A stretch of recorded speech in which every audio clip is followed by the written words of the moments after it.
Welcome. Welcome to Thoughts Roundup. How nice it is to be with you this morning. I want to talk to you kind of off the cuff a little. Of course, I guess you think I don't even have cuffs. But,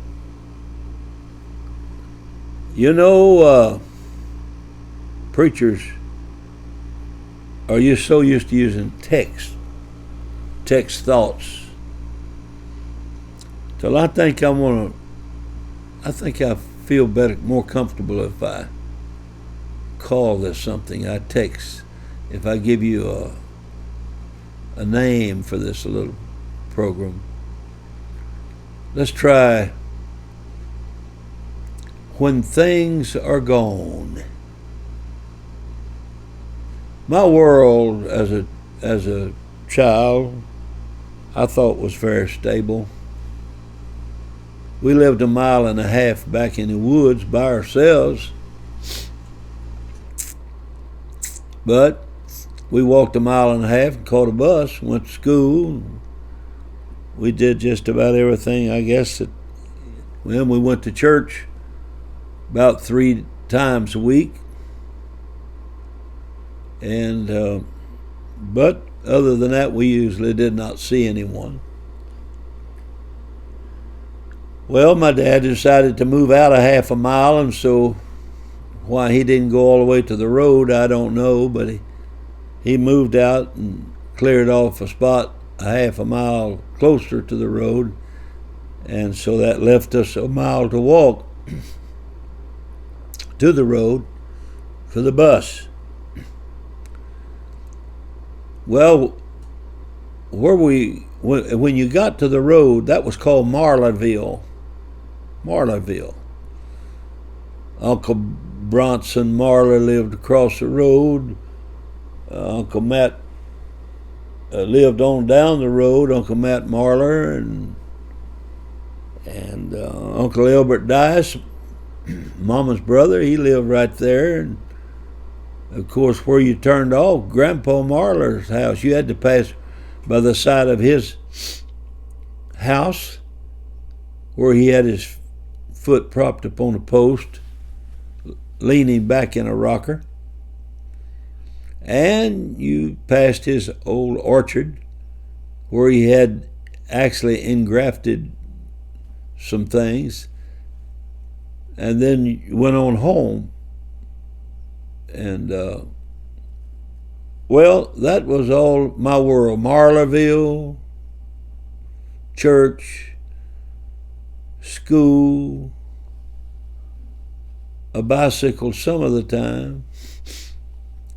And some of the time I had to split it with my brother. You know about how that went. Well, then when my mother was in the nursing home, and I said, Mom, give me a list of your friends so I can call them in case something happens to you. She wrote me out a list of, I believe it was 22 people with their phone numbers. When Mama passed away, I could only reach one of those people. The rest of them were dead except one. There was 2 yet alive. Everything vanished. Uncle Elbert Dice's home was gone. My Uncle Matt Marler's was gone.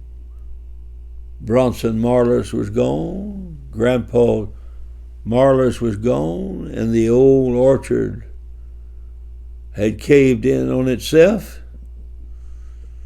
The fruit trees were dead.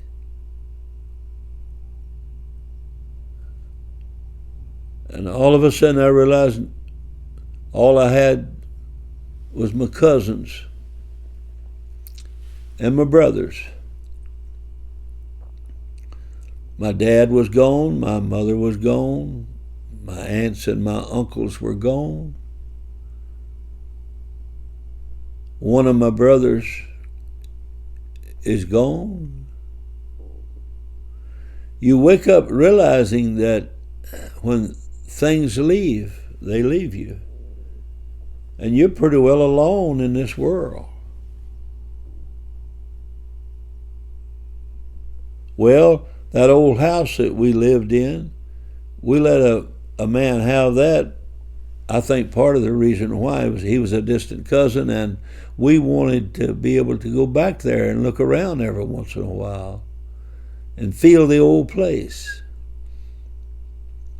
Well, we've been able to do that. I've been able to go up there in front of the house and make a turn and not never know I came, just so I could see the old house again. And sometimes I would stop and go in, have a cup of coffee. But he died this year. And the house is now sold to some stranger with plenty of money. So, you see, I've got one brother left. We call every once in a while.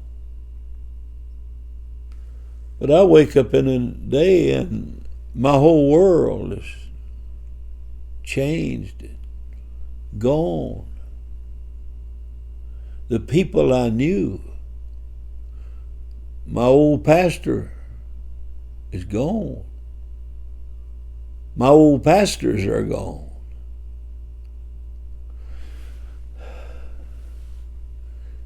But you know something? I got a little secret. God is still there. Jesus Christ the same. Yesterday, today, and forever. You know, I have brothers and sisters in the Lord all over this country. People are constantly saying, "Oh, see, Brother Marler, you know more people know you." Well, I've been here a long time, and I have shown myself friendly, I hope.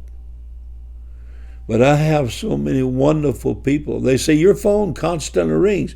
Why don't you turn it off?" I can't turn it off. Some of my friends might be calling. Because they do all the time. I need my friends. If I didn't have the church, what in the world would I have? So, for instance, just this week, I drove to Columbia, Mississippi, preaching at a church at Foxworth, Mississippi. They had me a hotel room, and I walked into the Magnolia Hotel. And the lady behind the desk said, "Well, good morning, Brother Marler." Yeah, she was from a church that I'd previously preached in. I walked to get breakfast this morning, see what they might have that I might want. And a man said, "Well, good morning, Brother Marler." He was the maintenance man. And he was from a church that I preached at. Everywhere I go, I think I would be awfully lonely, terribly lonely, if I didn't have all these people around me. People that when the COVID hit and I couldn't go out and preach, they sent me offerings, they sent me checks and kept me going even though I could not go out of my house. No, I'm not alone. It feels like it sometimes. I'm just, when human beings just feel that way. But deep down I know